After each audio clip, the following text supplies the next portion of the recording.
All right. Good morning, everyone. I have 9:01. Let's begin. Welcome to Sanctuary Community Church's Zoom church service. I'm David Borgia-Gurman, one of the staff here. It is Easter Sunday. Happy Easter, everyone. We have a great service planned. So delighted you all can join us, including pets. And I'm seeing several pets this morning on Zoom. So well done, pets, for arriving for Easter morning. As we get underway, I want to remind everyone that we will be celebrating communion as part of today's service. So if you've not already done so, we invite you to prepare some communion elements for use later on in the service. With that, let me read Sanctuary's welcome statement. We are a community that makes space for every race, ethnicity, age, orientation, and gender identity. We welcome belief and doubt, devotion and exploration, while hoping to connect with God, one another, and our world as we do life together. If you are a visitor or new to Sanctuary, a special welcome to you. We know it can be especially hard to connect with a new church right now, and we want to make it as easy as possible. So we have a short form on our website for you to fill out. Let us know who you are, how we might better connect with you. And from there, you can see a lot more information about Sanctuary on our website. Speaking of the website, you can also find information on how to give financially to Sanctuary at sanctuaryic.org/give. If you do not currently give financially to Sanctuary, we invite you to consider doing so. Everything we do here is made possible through donation. So thank you. All right, with that, let's transition to our kids ministry director, Lianna for her update this week and a special story for kids. Lianna, welcome. Thank you. Good morning, friends. Happy Easter. Today, I would like to tell you a story that isn't exactly about Easter. It doesn't have Jesus in it, or the cross, or the tomb. But it is one way that we can think about the Easter story. So gather around, kids and grown-ups too. And as I tell you the story, I wonder if it will remind you of Easter in any way. And I have a lovely assistant, Lenora, here who's going to help me. One sunny day, a beautiful butterfly came floating down from the sky. It landed on a leaf of a stinging nettle, and there it laid, an egg. Inside the egg, something was growing. Wonder what that was. It was a tiny creature that grew bigger and bigger until the egg cracked, and out it popped, a hairy, stripy caterpillar. I'm hungry, said the caterpillar, and he began to munch the nettle leaf. Munch, munch, munch, until there was nothing left of it at all. I'm still hungry, said the caterpillar, and he wriggled his way onto another juicy leaf and began to munch again. How did he eat? Munch, munch, munch. Very soon the little caterpillar grew into a great big one. He was a very good friend to all the other caterpillars in the nettle patch. He showed them where to find the biggest, juiciest leaves, and he told them how to wave their tails in the air to frighten away the hungry birds. Swish, swish, swish. No wonder all the caterpillars love to follow him. But one sad day, the friendly caterpillar told his friends, I'm sorry, but I must go away now to do something very special. Oh no, don't go away and leave us, they cried. Who will show us where to find the juicy leaves? And who will help us to scare away the hungry birds? And anyway, we love you. We don't want to be without you. Not now, not ever. I really must go, said the caterpillar, but don't be sad. I promise you, you'll see me again, and then you'll be glad. The caterpillar wriggled his way up a bumpy tree trunk. Then he began to create for himself a cozy sleeping bag called a chrysalis. He snuggled down inside the chrysalis, pulled it over his head, and disappeared from sight. When the other caterpillars saw that their friend had gone, they went away sadly. But inside the chrysalis, Something was happening. The caterpillar began to change. He wriggled out of his stripy, hairy body, and then he grew long legs and silky wings, and he burst out of the chrysalis as a beautiful, colorful butterfly.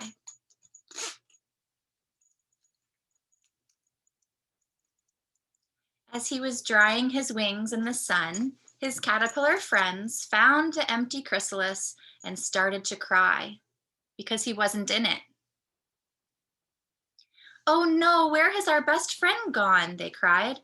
"The hungry birds must have eaten him. Now we'll never see him again." "Why are you crying?" asked the new butterfly. "Are you looking for me?" The caterpillars looked around. "It's you," they cried. "You've come back. But look at you. Now you're a beautiful butterfly." "A good friend always keeps their promise," said the butterfly. "Don't forget, I'll always be your friend. One day you'll be butterflies too, and then we'll fly away above the nettle patch together forever." The end. I wonder what that story might have to do with Easter. You can talk about it with your family later today. Thanks for listening to the story. And you can also check out the Kids Wing blog on our website for more Easter stories, activities, and reflections. Thank you. Awesome. Thank you so much, Lianna and Lenora. Well done. That was great. All right. This morning, we have a very special treat for the Easter service. We have a poetry reading of an original poem from one of Sanctuary's worship leaders and a published poet herself, Cory Hutchinson-Reuss. Welcome, Cory.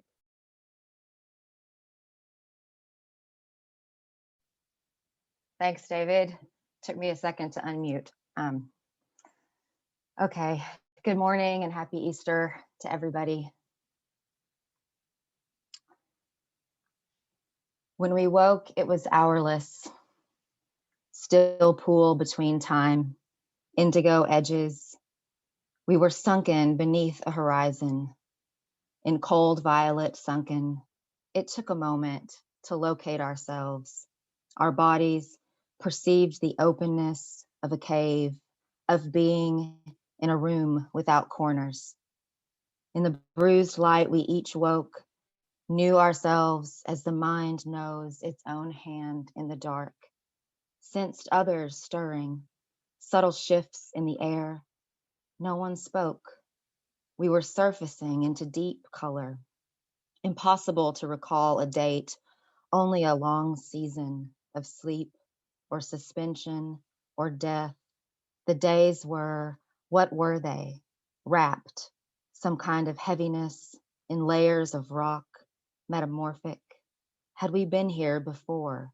Were they still wrapped, the days and nights when we opened our eyes? Were we awake then? Our bearings slipped. In the damp coolness, like a cave, we slipped into, or memory flowered, or time somehow flowered in and through us. When was it? One saw streets lined with grit and melting snow. One heard faint sirens warping.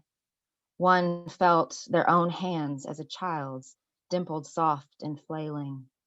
One's throat hummed as if she were singing. We slipped through a kind of window into air, a cornerless room. One heard the ocean in the shell of his ear. One tasted tart blueberries. One touched her hand to her dying grandmother's crown.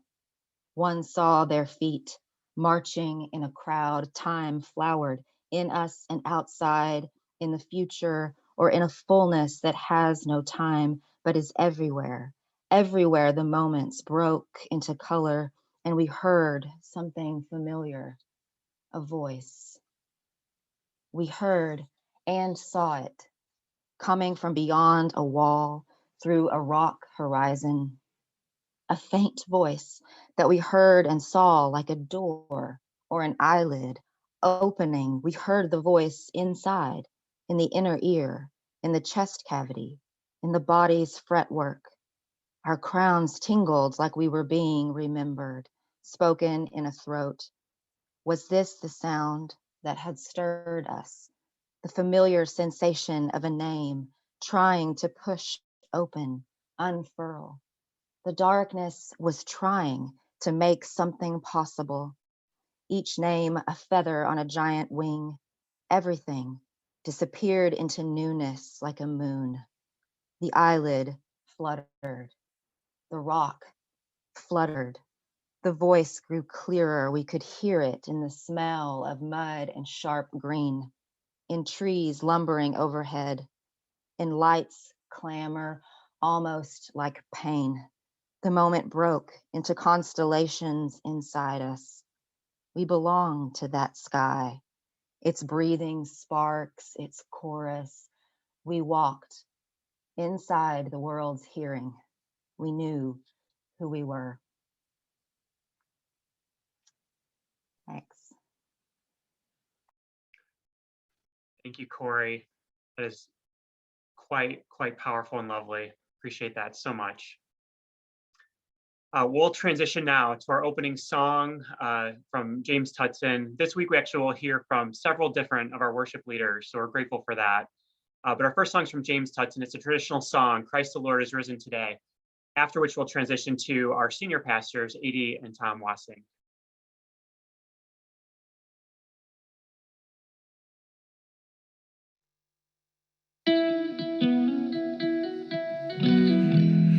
Christ the Lord is risen today.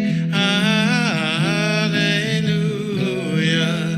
Earth and heaven and chorus say, hallelujah.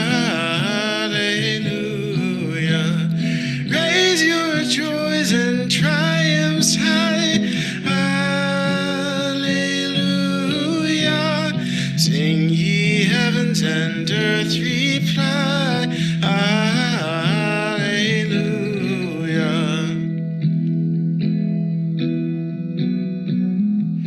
Lives again our glorious King. Hallelujah.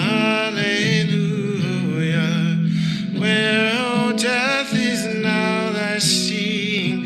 Hallelujah. Once he died our souls to save. Hallelujah. Where thy victory, oh grave.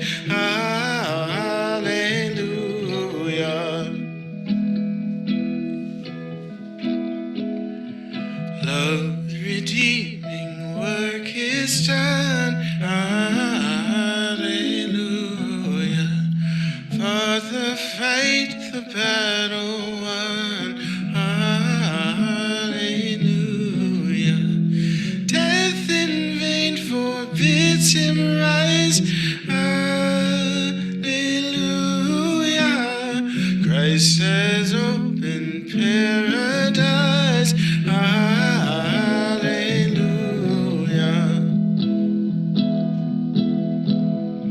Soar we now where Christ has led. Hallelujah. Following our exalted head. Hallelujah. Made like him we rise. Hallelujah. Ours the cross, the grave, the skies. Hallelujah. Made like him we rise. Hallelujah. Ours the cross, the grave, the skies. Hallelujah. Hallelujah.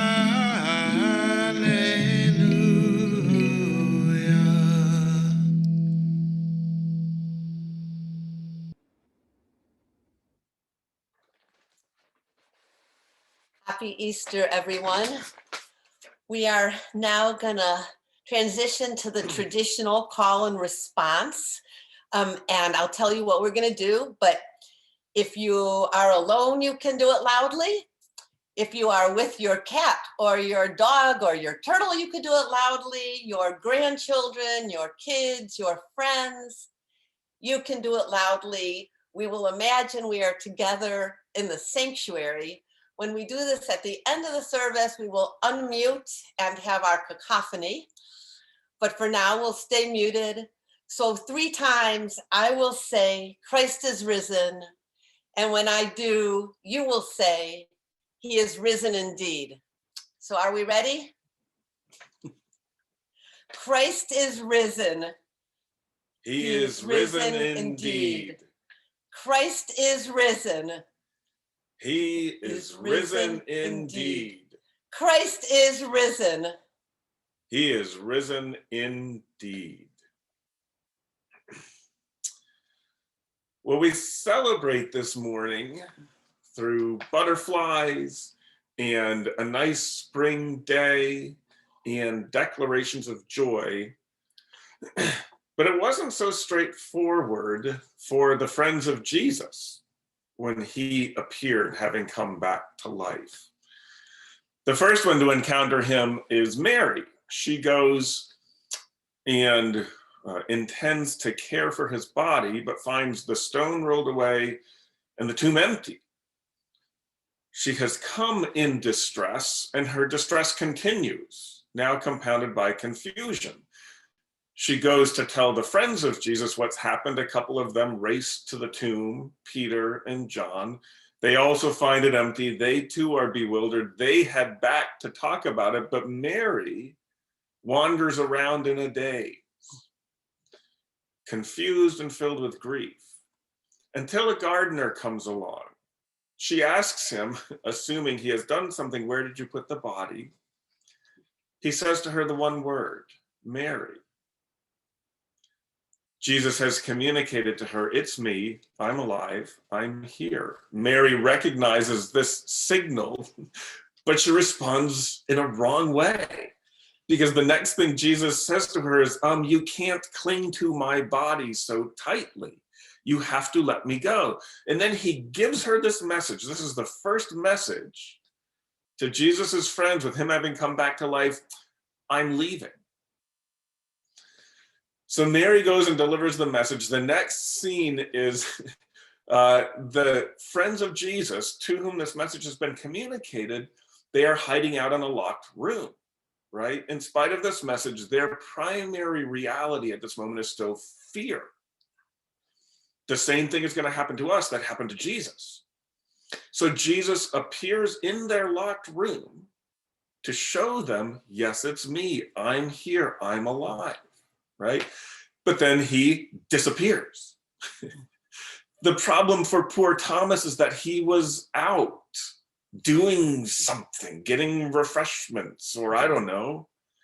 So he comes back and they're all excited because Jesus has convinced them that he is alive. But Thomas says, I wasn't here. I won't believe it unless I see it for myself, which Jesus responds to.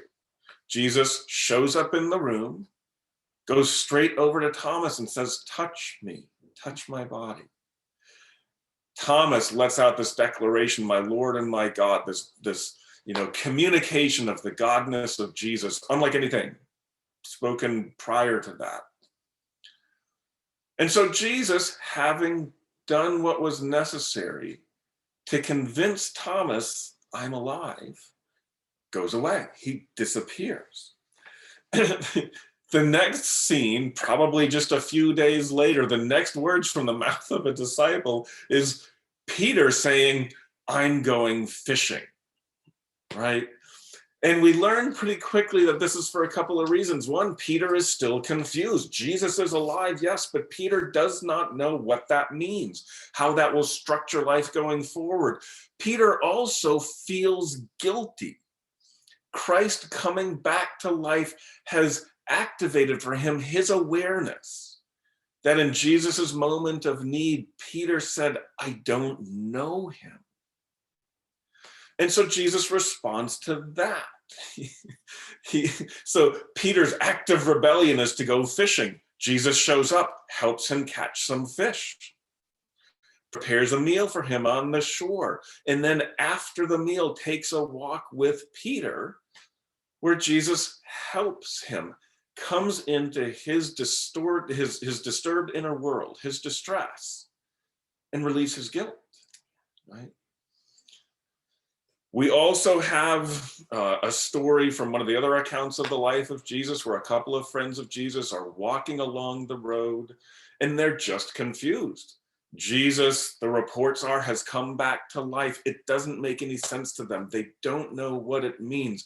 So Jesus has a long walk with them where he explains things, but the peak moment of the story is where Jesus sits down to dinner with them, and then in an act, the breaking of the bread, the taking of the cup of wine, reveals to them, it's me, I'm here. Jesus shows them he's alive.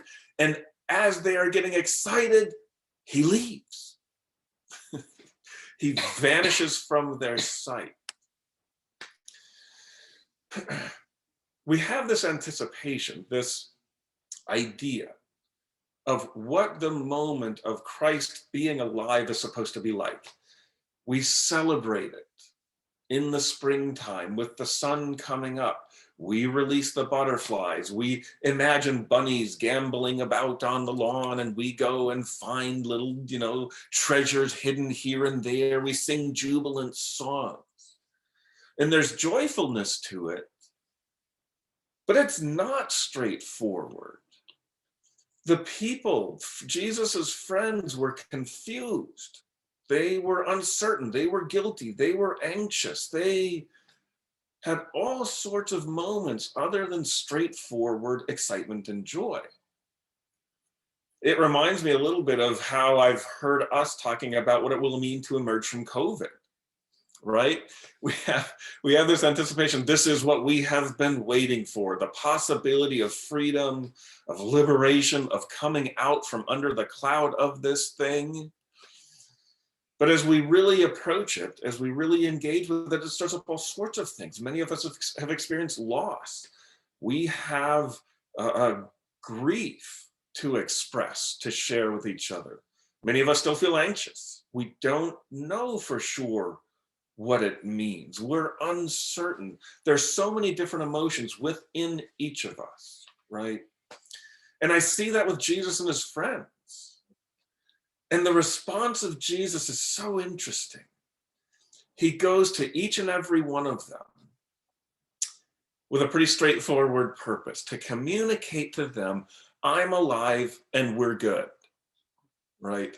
I'm alive and I'm going to do for each and every one of you whatever you need so that you'll believe that. And whatever inner distress that provokes in you, I'll interact about that with you. I'll bring you relief to your grief, your sadness, your confusion, your guilt, right?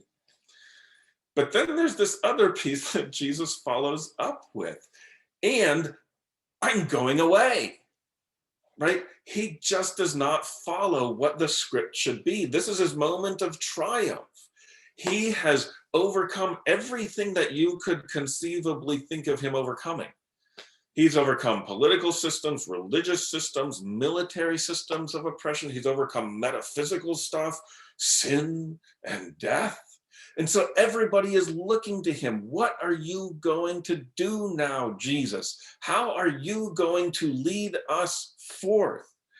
His friends ask him, Lord, is this the time when you will restore the kingdom to Israel? And Jesus' response is to say, oh, didn't I tell you? I'm going away.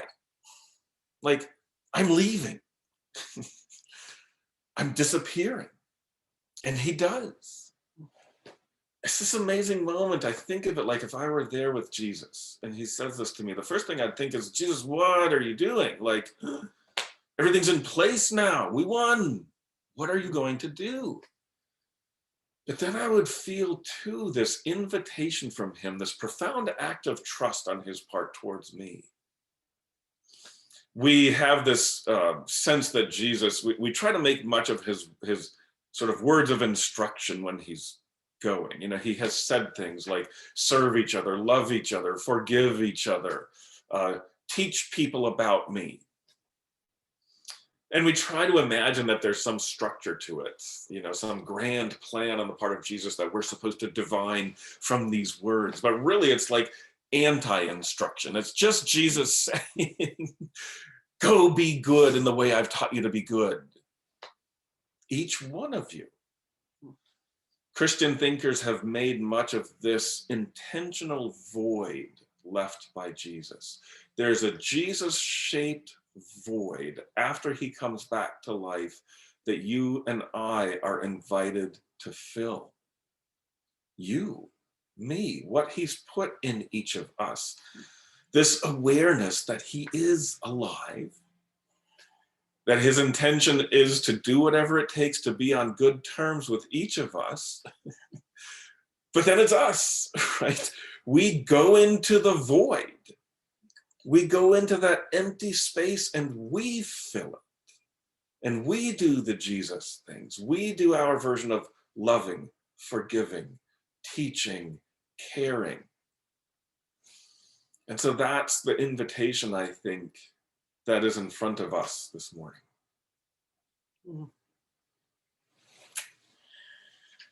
My dear friend, Monty Prisky, who's a member of our church and who some of you know, shared an experience with me recently. So Monty's been attending Sanctuary now for a few years. He grew up Catholic and has been a churchgoer most of his life. And he and his wife, Mary, who I absolutely adore, would say that over this time of attending churches, over the course of their lives, they have learned rules. They have learned ways of being Christian. They say, but since coming to Sanctuary, they've been going through a little bit of a transformation from learning about God, learning the ways of God, to encountering and experiencing God. And over the last couple years, a couple of things have happened. So a couple years ago, Monty learned that he had cancer. And in the scariest moment, he found himself reassuring Mary, saying, Mary, I'm gonna be okay. Mary wasn't as certain as Monty, and she was actually confused by his peace. But Monty said, I know in that sort of spiritual way that we sometimes know things. He said, I know I'll be okay. No matter what he said, I'll be okay. Mary was baffled. Well, Monty was okay, but a couple of years later, he needed to have a surgical procedure done. And he was understandably scared. Well, there's a kind person in the operating room that must have recognized Monty's fear and held his hand through the procedure. And Monty remembers he looked like he was kind of on the tall side. Remember the guy looking at him through the whole thing. He said his hand was warm. And after the surgery, Monty inquired about the man. And I suppose he's wondering, like, who is the kind man who held my hand? I had a very minor procedure done in dermatology clinic about a year ago. It was really trivial, but I get anxious. I don't even like the word procedure. And I think the medical student who was in the room could tell that I was nervous. So the sweet young woman just took my hand, and it was very calming. So Monty inquires about the man. And of course, the medical staff have no idea who he's talking about. And of course, it's at that moment that Monty knew the person to be Jesus, to be God. And the experience for Monty was amazing and life-changing. But here's the thing, like people in Jesus' day, Monty didn't recognize right away who the man who was comforting him was. And like the people in Jesus' day, Monty didn't suddenly have all the answers to his cosmic questions or even what to do next. But he did have a moment where the part of him that doubted ceased to doubt, where that which didn't recognize saw, where despair encountered hope, where love reigned, and where Jesus rose. The hope we're invited into on Easter is the hope of knowing because Jesus is, we are. The hope we're invited into on Easter is the hope that we are not and will not ever be alone in all that we face. Not because we will always see, but because God will always be. The reason I'm drawn to the mystics is that mystics, like poets, like our wonderful Cory, attempt to put into language that which there is no language for. They attempt to define what is beyond definition. They invite us to experience what is hidden, because sometimes what is hidden is a gardener saying Mary, or a fellow traveler explaining cosmic mysteries, or fishermen cooking fish. And sometimes it's a nice man in the hospital with warm hands. Sweet friends, over the last year, you have all been the risen Christ for me. I have felt fragile and overwhelmed at times with all my own fears and grief. You, temples of the Spirit that you are, you have incarnated the love of God. You who show up each week and really each day for you, for me, for your friends, for your family. You are my and the risen hope. You have been fishermen catching me, fish you have called me by name, and cooked me meals, especially when Tom was ill. Thank you very much. You restored my soul. You clarified my confusion. You've walked with me, and just your presence, often on the screen, has resurrected hope and joy. Our hope this morning is in the resurrected Christ who never leaves us. God, who is everywhere at all times and always with us, became flesh and dwelt among us. That same God has risen from the dead, and in him is all life and all hope. And that same God is within us, calling out to us this morning. So we're going to do two things to encounter that God, and then we're going to take communion together, and then we'll continue in worship. So first, we're going to take a moment and see if we can perceive Jesus right now. So whatever you do when you get ready to pray or meditate, have a moment of stillness or a moment with God. So maybe close your eyes, maybe take a deep breath or two. And we're going to see if we can see in our mind's eye, if we can see Jesus. Maybe he's a gardener, maybe a fellow journer, maybe he's cooking us food, maybe just sitting with you on the couch, maybe in the kitchen, putting on the last touches of your meal. What I always say to people, if you take a moment and you don't really have a sense of Jesus, we have imaginations. What would you imagine Jesus to be doing right now? Where would Jesus be in the room with you? So just take a moment to see if you can't imagine Jesus with you. And then we'll do one more thing.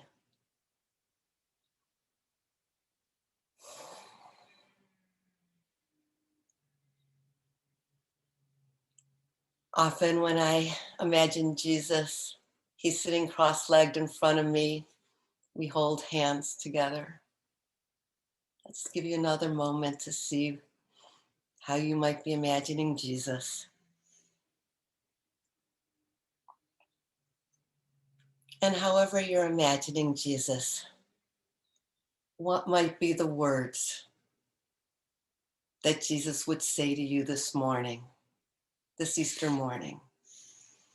We'll just take a moment and see if we can't all imagine God speaking words of life to us this morning.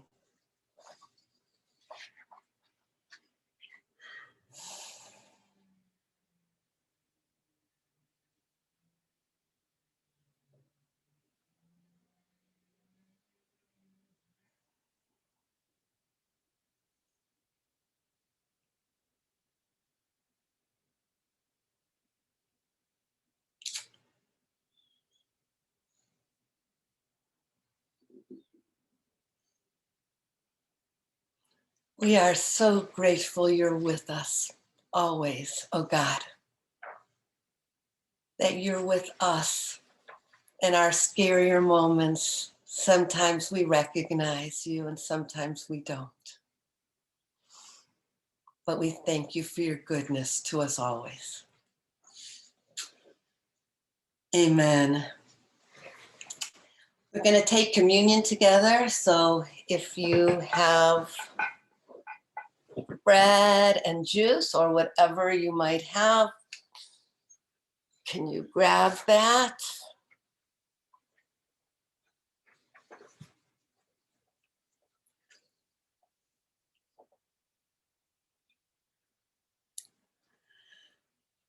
The Lord Jesus, on the night he was betrayed, took bread, and when he had given thanks, he broke it and said, "This is my body, which is for you. Do this in remembrance of me."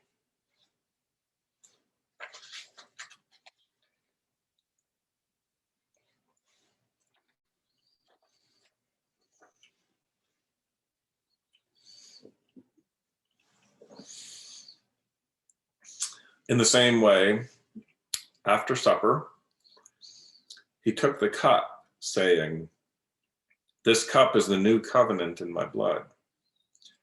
Do this whenever you drink it in remembrance of me." It was Jesus' way of saying to each of us, I'm alive and we're good.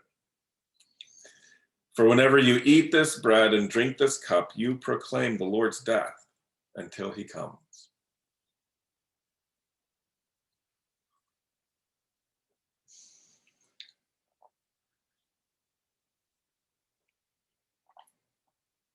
Amen. Now we'll continue forward together in more worship.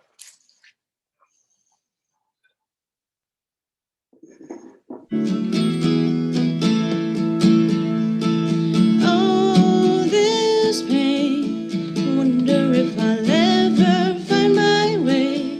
I wonder if my life could really change at all. Oh, this earth, could all that is lost ever be found? Could a garden come up from this ground at all? You make beautiful things, you make beautiful things out of the dust. You make beautiful things, you make beautiful things out of us.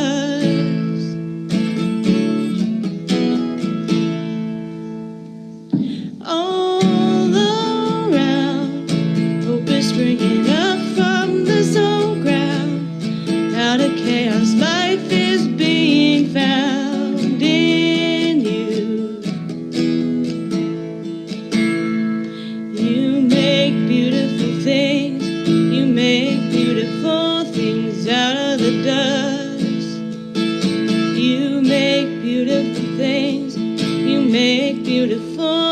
things out of us.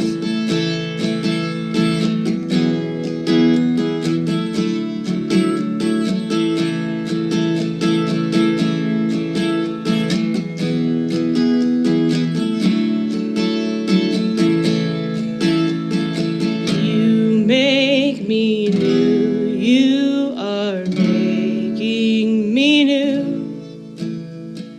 You make me new, you are making me new. You make me new, you are making me new. You make me new, you are making me new. You make beautiful things, you make beautiful things out of the dust. You make beautiful things, you make beautiful things out of us. You make beautiful things, you make beautiful things out of the dust. You make beautiful things, you make beautiful things out of us.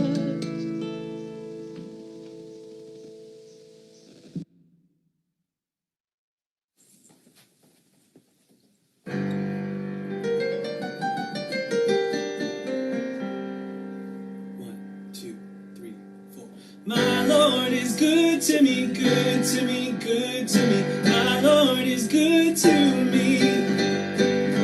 My Lord is good to me, good to me, good to me. My Lord is good to me. Don't you know that she was a searching woman, and I was a coin of worth?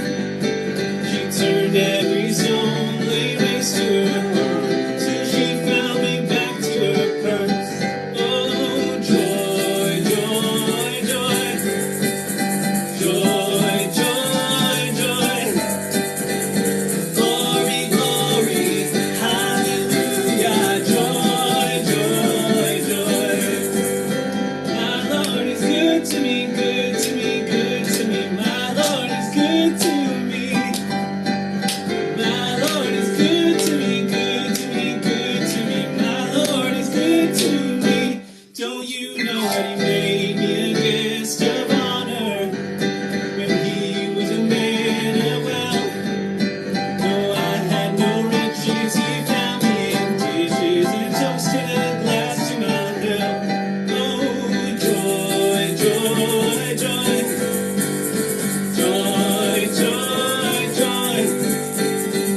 Glory, glory, hallelujah. Joy, joy, joy.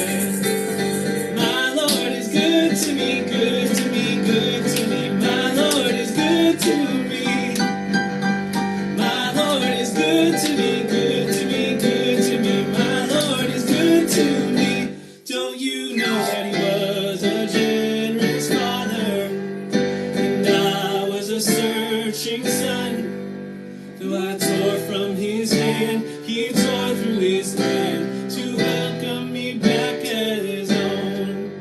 And He said, all the mothers, all the fathers, all the sons and all the daughters, set the table, get the town, tell the world my lost is found. He said, call the mothers, call the fathers, all the sons and all the daughters, set the table, get the town, tell the world my lost is found. Joy, joy, joy. Joy, joy, joy. Glory, glory, hallelujah. Joy, joy, joy.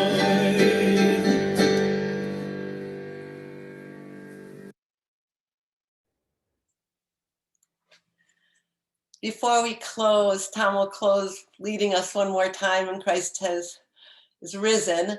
I just want to acknowledge together, I'm looking at least one full screen of faces that are family and life to me. that we've been through hell over this last year and months. It's been brutal. And like Tom said, we've all lost various things that we don't need to recount together. But I just want to acknowledge that we have also met together week after week.